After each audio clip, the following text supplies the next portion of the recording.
Hey y'all, Katie here with MOMnation, and welcome to another episode of Our Love Story. We know being in a relationship is hard, so Dyanna Eisel, certified couples counselor, and I talk through different tips and tricks to help you navigate your relationship and get through everyday life. While you're here on your favorite podcast platform, please subscribe to our channel, or if you'd like to visit us on YouTube and watch the video, our handle is MOMnation USA. We hope you enjoy the show. Hey everybody, and welcome back to another episode of Our Love Story Q&A for couples with our amazing couples counselor, Dyanna Eisel. Welcome to the stage. I need like an applaud button so I can go, yeah, woohoo, Applaud button or like a DJ horn even? I'd be down with that. We'll make you up a whole new sound just for you. Well, welcome again, and thank you as always for spending a little bit of time with us and helping us figure this couple stuff out, friends. Absolutely. Happy to be here. So today, as you know, we spoke a little bit before the show. A couple of weeks ago, I received a private message from a mom in MOMnation, Arizona, which often happens. And she said, our in-laws live with us. And trying to navigate the emotional space, the physical space, the relationship with her spouse who maybe has some of the same personality things that the parents have. You know what I'm trying to say here? Yeah. And what I have found in my travels over the last couple of years is with the inflation rate the way it is, with prices that have shot up especially in the Phoenix area in the last couple of years, I am seeing more and more families come together. And it's not just older mom and dad that either it's we go into a home or we go into your home, kids. It's not that. They're younger and younger because, again, it's a financial decision, right? They're pooling their assets. And so I'm seeing a bit of a different dynamic now. And please share if you've got clients like this or if you've experienced this, seen this as well, where younger parents may be combining a household. And that is a bit of a different ballgame when they see have their own lives. And it's like mission two separate roads, right? And trying to make it merge together Absolutely. in a healthy way. Yeah. That's hard. It's really hard. It's really hard, especially when the why behind it is really hard, right? Like we were talking about, like the economy and inflation and things like that. Like, yeah, there are, the grandparents, right? That generation that is younger and younger wanting to pool those assets, as you put it, right? And like sometimes they're still working, like sometimes they're not yet retired, right? And then in order to have a space to house everybody, like having that much room is sometimes like not attainable, right? So then you're looking at like smaller quarters or the same living quarters with more people in it, you know what I mean? Which is inherently going to cause even more stress. So especially if they're used to having their own space. So, these are people that were living, probably 40 plus years, 50 years on their own. Yeah. They raised you. Now they're coming into your home. Yeah, absolutely. And depending on what that relationship looks like, that can be even more difficult, right? Especially if there's a sense of like obligation, right? To like take the parents in, to take care of them. And if that relationship isn't great to begin with, that's certainly going to cause even more conflict as well. Yeah. I mean, I'm just kind of thinking, and like, this isn't my situation, but I feel like in the coming years, it's something that we're going to be faced with either set of our parents, not really sure who. And, I just got to be real and honest here. Like, sorry, mother-in-law, father-in-law, I love you very much. But there are things about my husband that drive me absolutely crazy, and they do the same thing. And I know that this was part of the message that we had received, and this mama is struggling with that as well. How do you deal with that, especially when maybe you're working on your own marriage and trying to figure out those things about each other that kind of make you crazy, and then all of a sudden their parents come into the mix, let's say it's their parents, right? Come into the mix, and now you got three of them that are doing the thing. Yeah, absolutely. I think it goes back to first, like figuring out like, what is it exactly about that particular behavior? What does that represent to you? You know what I mean? Is it like, oh, everyone leaves like their clutter or their clothes on the floor of the bathroom, right? Yes. And it's like, okay, so what does that mean to you exactly? Because it's not the clothes on the floor. Like we've talked about this before, right? In previous episodes, like it's not about the content. It's about the process that's happening underneath the content. Like, what does that actually mean to you? It's not just the clothes on the floor. Does it mean to you that like you're feeling like your partner or whoever's living there doesn't care about all the effort that you put into cleaning the house or doing the laundry? Or does it mean that, they have disregard for your feelings because they know you don't like it, and so they're just like being blatantly defiant about doing that, but putting their clothes on the floor is like a personal attack, you know what I mean? So first figure out like, what exactly does this behavior like mean to me, like represent to me? and then really leveling with your partner on that one, right? Because like they have to be your advocate too, especially with if it's, you know, their parents, right? Like, let's get on the same team here and figure out, do you understand what this means to me and why this feels so offensive to me? Is this something that you are willing to adjust or change? Let's get on a really good trajectory with that so that I can trust that you're committed to doing that. And then now how do we implement change and create boundaries like with the parents, right? It really has to be a separation of people here, because if we lump everybody into one category, it's a losing battle, right? Because you're going to put all of them over there and you're going to be over here. And that's really going to adversely affect like the marriage, the relationship. You know what I mean? You really need to be on the same team, be on the same page first, because the in-laws really are like a separate entity, a separate issue. You know what I mean? Right. That makes a lot of sense. And it's funny that you bring that up, because again, my in-laws do not live with me and I don't know if they leave their clothes on the bathroom floor.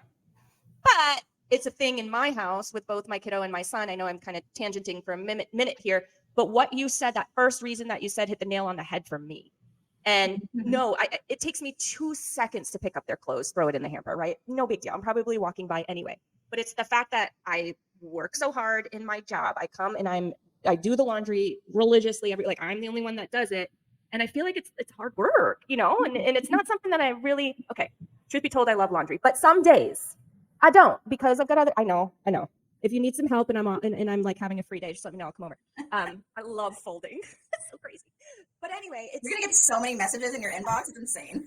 They'll be like, I'll order pizza. Just come over. Seriously though. Laundry folding party at Katie's house. I do enjoy it. Yes. But I do feel that way. Like, for instance, I'll go into my son's room and sometimes he'll have, they'll still be like a folded pair of pants in the hamper, where I'm glad they're in the hamper. Dude, I know that those didn't come off your body. Why are there folded pants? And like, why? You know what I mean? And so I can relate with that feeling. And I'm saying that, and I'm hanging on this a bunch because I want other moms to realize that it's not the clothes on the floor. And right. If we're communicating to our spouse, clothes on the floor, I feel like they're not hearing the real problem. Absolutely. Yeah, they're only hearing like, why are you nagging me about clothes on the floor? Yeah. Right? Or the cup in the sink or whatever. Like, it's not about the content. It's not about the actual thing. It's what that stuff represents.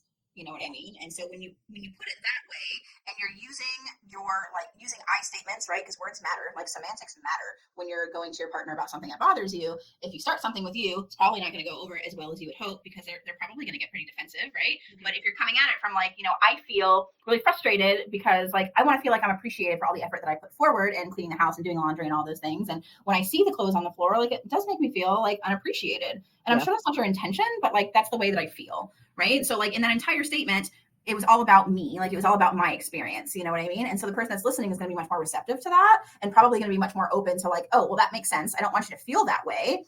I thought it was just clothes on the floor and it doesn't bother me. You know what I mean? But now it has like a completely different meaning. Right. Yeah. So that goes with everything in the relationship, as long as you're using your words carefully, you're using because semantics matter, use your I statements to get those things across. You're going to get a much different response, hopefully, right? Where they're going to be much less defensive to what you're saying.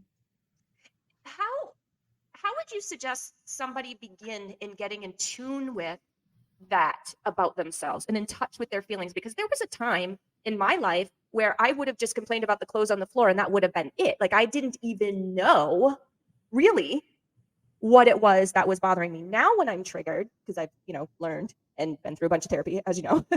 So now when I'm triggered, I'm like, okay, digging deep. Like I'm trying to figure out, okay, what is it exactly about this that is triggering me? Do I feel threatened? Do I feel unappreciated? Do I feel unseen, unheard? Like what about it? Because I feel like without that step, you can't articulate that appropriately so that somebody else can hear those words and understand that. Yeah, absolutely. I think so. How does somebody learn that? Well, I mean, emotional awareness is something that, therapy is really helpful for, right? To kind of learn like where some of those emotions come from, where some of those feelings come from, because there are things that trigger us that are directly linked back to our childhood, right? Yeah. Like there's things that like our kids do that might seem like typical kid behaviors, but that can just like trigger the mess out of us. Chances are those things are feelings that maybe we weren't allowed to display as kids or experiences that we weren't allowed to have. And so they trigger us in our own kids, right? So like all that to say, therapy is helpful, but also if you're not going that route, like let yourself come back to baseline before communicating that, right? Like if you are communicating those things in a very reactive way, like you're really angry, like you're probably not going to get the message across as well as you would like to. And it's probably not going to be received very well either, because all they're going to hear is noise and you have a lot of valuable things to say and it's going to get lost. You know what I mean? Like your message is going to get completely lost in all of the noise of being like reactive and yelling, crying, whatever it is. You know what I mean? So like, Yep. this really makes me mad right now that I'm picking these clothes up for the 14th time today. I'm going to wait until like I feel a little bit more calm. I'm going to go take a shower, take a walk, take a nap, whatever. And then I'm going to come back and be like, listen, like this is how I feel about this. You know what I mean? But addressing something when you're already dysregulated is pretty much a guarantee that the other person's going to get dysregulated in response to that. And you're probably not going to get out of it what you wanted to. You know what I mean? So emotional awareness starts with like recognizing that you are dysregulated, you know what I mean? Wherever that shows up in your body, whether it's your chest, your stomach, your hands get sweaty, your face gets hot, whatever it is, recognizing that's happening and like, this is not the time for me to bring this up. I'm going to wait a little bit until I'm regulated. You know what I mean? That's self-soothing, which is not rug sweeping, right? Rug sweeping is like, we're never going to talk about this ever again because I don't want to start a conflict. I don't want to upset them, whatever. That's rug sweeping, right? But like your intention is still to bring it up, but you owe it to yourself and you owe it to your partner to do it in a very calm and regulated way. And I feel like the same holds true when you're having the conversation, whether it be you and your spouse or just you or like whoever, you know, however it ends up going down, when you're having that conversation with the parents too.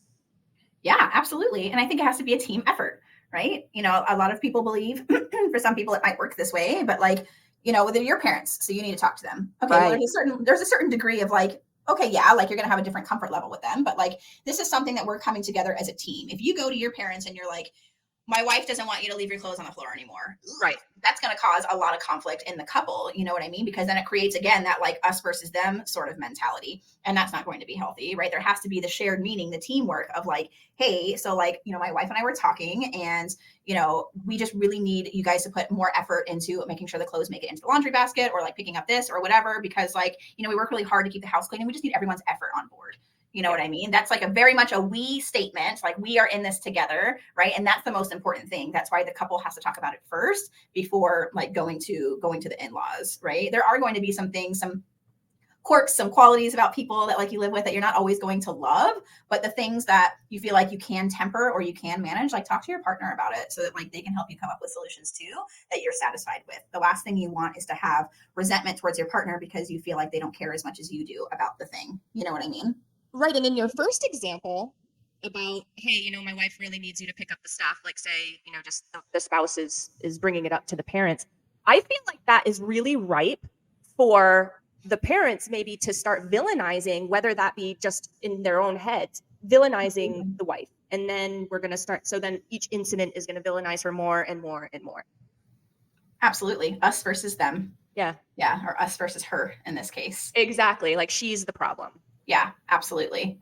I think anytime there's a major adjustment with like, you know, in-laws coming to live in the home, like the why matters too, right? Because this is a big adjustment for everybody. Mm-hmm. And I think it's something that should not be taken lightly and just very like flippantly, right? Like we need to talk about how this adjustment is going to affect us, how it's going to affect our kids if we have kids in the house. And like, what is the end game here? You know what I mean? Is this like a permanent living situation because of finances? Okay, well, then we need to figure out what that looks like. We need to figure out what contribution looks like. We need to figure out what providing looks like, right? Because as we know, providing isn't always financial. Like we need to come up with some expectations here, some roles and responsibilities, and most importantly, boundaries, right? Because every relationship needs boundaries and parents moving into the house are no difference, right? And they don't have to love that, right? That's not the point here, but the point is that the boundaries are respected, right? So look at all the reasons there could be, right, for in-laws moving into the house. It could be financial reasons. It could be health reasons. It could be a whole like a host of reasons that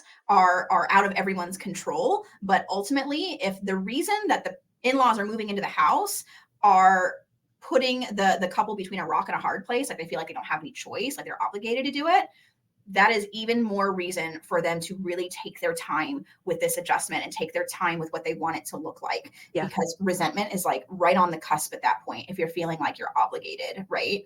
Something to talk about too, before you even get to that place, whether it's premarital counseling, whether it's counseling early in your relationship. If this were to come to fruition, how are we going to handle this? Are there cultural aspects to this, right? In some cultures, it is very typical and very normal, right, for the in-laws to move in after a certain age and have the younger couple like taking care of them. That's very typical. If you're marrying somebody who is part of a particular culture that believes in that, you guys should have that conversation way ahead of time, right? Because if you get to that point where it's already happening and he or she is like, well, this is just what we do, like, we should have talked about this a long time ago. You know what I mean? Now, what does this look like for us? How are we going to do this? What kind of financial strain is this going to put on us if we have to like purchase a bigger home or a second home or whatever? You know what I mean? So those are conversations to have early on. What would we do if your parents got sick? What would we do if my parents got sick and they needed to move in? What are some potential obstacles that we would have here? What would we expect from each other? Like, we need to keep this open line of communication here so we know what we're up against, right? So that should be a conversation that happens very early on, and hopefully not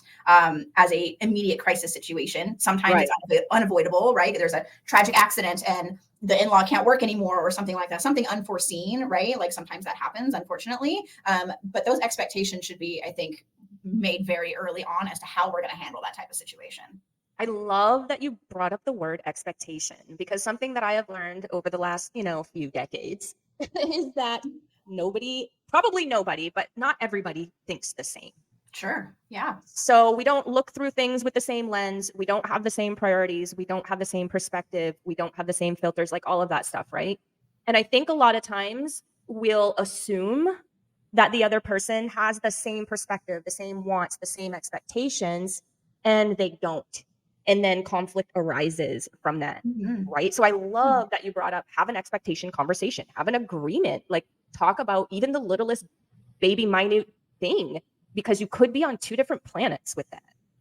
Absolutely. Absolutely. Like, to your point, like we have all these life experiences that create these filters that we hear everything through or that we see everything through, right? So if an in-law comes into the house and one partner's thinking like, well, your mom's living here, like she should be, I don't know, doing the laundry or something, like while we're at work or whatever. And he's like, no, like that's not her job. Like she's just, hanging out basically. Like if those expectations are missed, that's going to cause a problem, right? Because to her, well, if your mom is just sitting around, that's lazy, right? And then that has an inherently negative connotation to it, which is going to upset him, right? Like, oh, so you're saying that my mom is lazy, sort of thing, right? So like all of these filters that we challenge all the time in our relationships go right back into expectations, right? So that we're all clear right ahead of time, like this is how I see it, this is how you see it. We need to come to some sort of solution that works for everybody. You know what I mean? And the same goes for boundaries.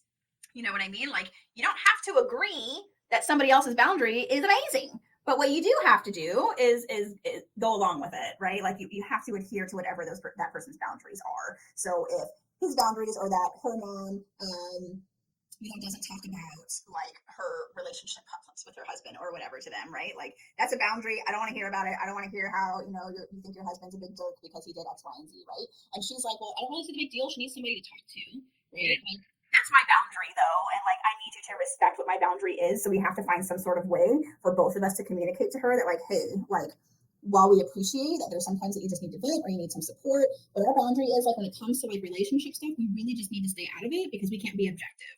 You know what I mean? And so like if you have access to other resources, whatever that is, like we can help you get those things, but that's our boundary. So whatever that boundary is, it goes right along with expectations. You guys have to be on the same page in order to make this major life adjustment work. Hey, I totally agree with that. And I feel like with some, the lines are a bit blurred between boundary and control. Yeah. So, I mean, personally, and please share your opinion, but I personally feel like people need to get real clear on those differences, because I have experienced people enforcing their boundaries where it's like, no, bro, that's control. It's not a boundary. Yeah. A boundary is something that we place to protect ourselves, protect our mental, physical, intellectual health, right? Whether it's time, whether it's physical, whether it's emotional, whatever it is, that's something that we do to protect ourselves. That's to protect ourselves. It's not to control another person, right? Because controlling is like literally having influence on what another person does. I'm not telling you what to do. I'm telling you what I'm going to do, right? Like you do you, boo. Like you do whatever makes you happy, but like this is what I'm going to do. You know what I mean? We're having this argument, this conflict or whatever. I won't be yelled at.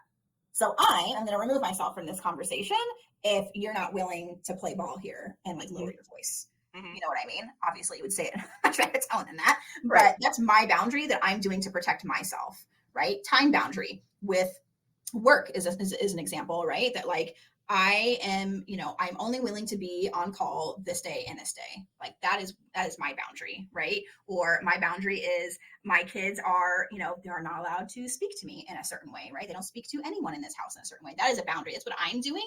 You can go ahead and do that for kids, obviously there's consequences, right? Mhm. But when there's a partner or other adults involved, like you do whatever you're going to do, but I'm going to do what I have to do to protect myself, right?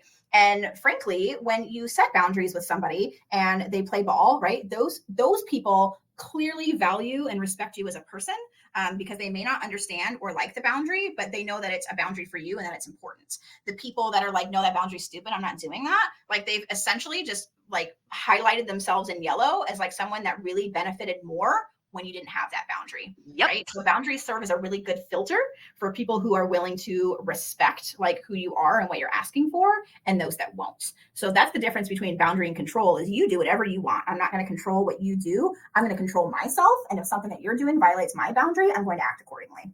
No, I love that. Thank you for going into that, because again, I feel like the lines can get blurred for some out there. Last question, and I have kind of a little suggestion to go along with it, and I'm wondering what you think. So in terms of space, physical space, let's just say you've got what you got and it's not an option to get a different space. Okay. You got to make what you got work. My thought is personally, again, love my parents, love my in-laws. Okay, guys, but I don't want to hang out with them every minute of the day. So could it work to have some sort of maybe schedule that you agree upon?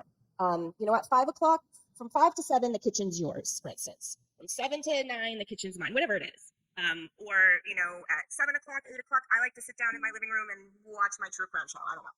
And I kind of want to be alone to do that. Like, do you kind of smell what I'm stepping in a little bit here? Yeah, absolutely. Yeah. I mean, it's like a physical boundary there. Yeah. I mean, I think it's really subjective, like so many other things, right? Like what works for you guys? Like, do you like having your mom, sitting in the kitchen playing on her iPad and like you're totally cool with that? Or is there like more of a physical like space boundary that needs to be created? For some people, like having that sort of schedule might work. For some people, it might not. I think ultimately everyone needs to get like what they need, and whatever it is should not be like kept to themselves, right? Like it needs to be put out there into the universe of like, this is what we expect. Like, these are what my boundaries are. If schedule is something that like works for people, then like, cool, do that.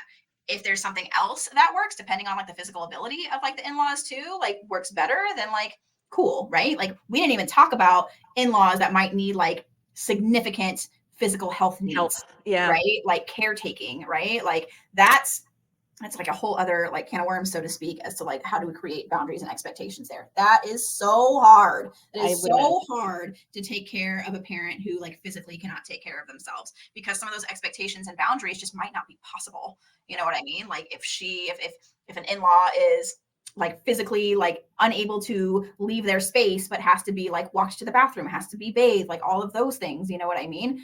That's a whole other conversation, because obviously the space thing is not going to be as big of an issue, but the time is, right? Like the time boundary is going to be there, right? Like how much time is spent every day doing those things. And some of those boundaries just might not be possible because she's a human being, like she has to be taken care of.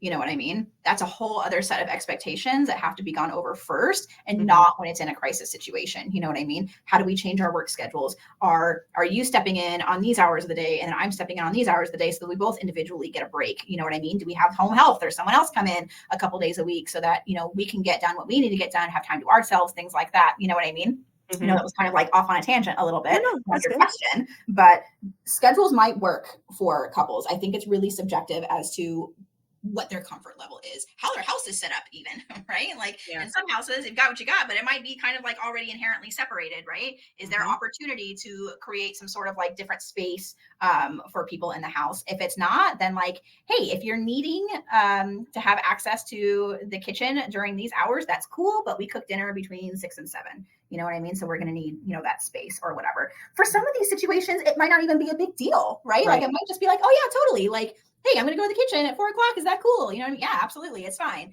Like for some situations, for some relationships, like everyone is just game for being flexible, right? Like some of these issues that we're talking about sort of err on the side of like maybe some like inflexibility, you know what I mean? Which is obviously more difficult. You would hope for more flexibility.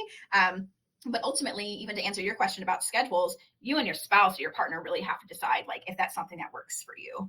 You know what I mean? Because it is so subjective. Does that feel limiting? Does that feel mean? And does that feel unfair, you know what I mean? And then what about it is unfair? Or what about it does feel mean, limiting someone's access to a certain part of the house or whatever, you know what I mean? And also if there's kids in the house, after the parents have their conversation, kids should be looped into that too, right? With the parents and not the in-laws. Like, hey, what does this feel like to you? If you need space, you need to be, in your room with the door closed, like that's totally fine. If you're needing space with your friends in the living room because you guys are watching a movie, like let us know. We'll be there to support you, to advocate for you, right? Because the last thing we want is for our kids to feel like they're stuck in a living situation that they are like really, really uncomfortable with, right? So we do the best we can to create that comfort level, try to control things that we can. Everything else is just sort of like we have to manage.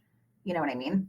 I agree. And I feel like you probably should go into this situation understanding that you're going to experience some level of discomfort.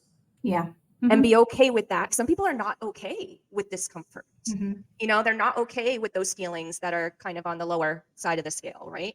Absolutely. But I feel like that is your flag. I don't want to call it a red flag, but that's your flag to dive a little bit deeper into that discomfort and that may create an expectation conversation. Absolutely. Lean into the discomfort. Don't run from it.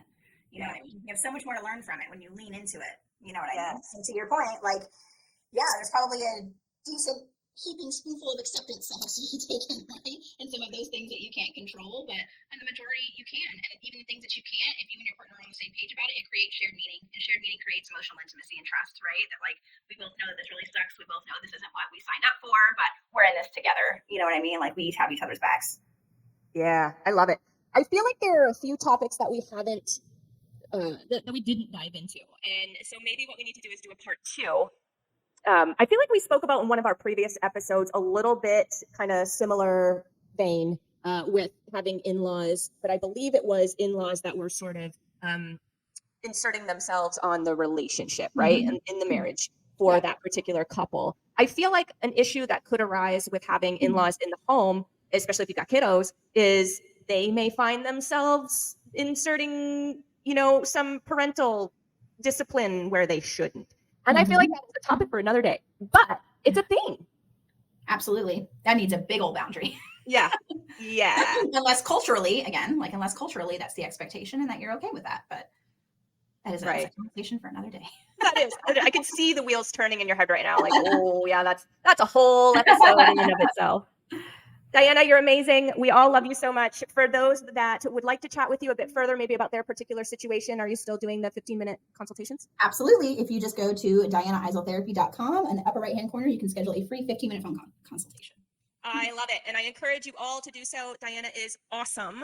And for those of you who want to check out any of our previous episodes, like I just mentioned one a few minutes ago, hop over to our YouTube channel. It is at MOMnation USA. That's our handle. You'll scroll down just a little bit on the homepage. You'll see a playlist for what we call OLS, but it's our love story Q&A with a couples counselor. So check that out. If you prefer the podcast style, then hop over to your favorite podcast platform, do a quick search for MOMnation Talk Radio, and you can connect with us there. We will see you next month, friend. Thank you. Bye. Bye.